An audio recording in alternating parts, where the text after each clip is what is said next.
Kaya kung mapapansin po ninyo, napakalinis po at napakabanal ng aming hangarin.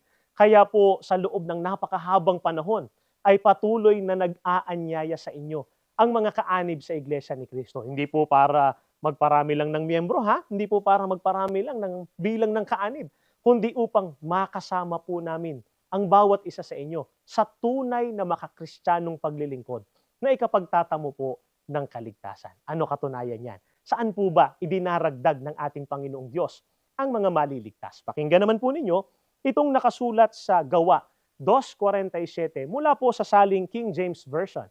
Ganito ang ating mababasa.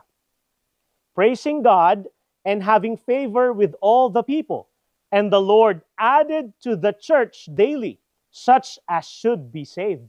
Mga kaibigan, para sa kaalaman ng lahat, sa tunay na iglesia, idinaragdag ng ating Panginoong Diyos araw-araw ang mga taong maliligtas. Kaya marahil, nagtataka kayo, bakit namin kayo ini-invite na makinig sa iglesia ni Cristo? Samantalang meron naman kayong sariling relihiyon. Dito po kasi tayo dapat maging kaanib para tayo ay magtamo ng kaligtasan. Hindi po ito claim lang, hindi po ito inimbentong aral, kundi ito po ang itinuturo ng Biblia.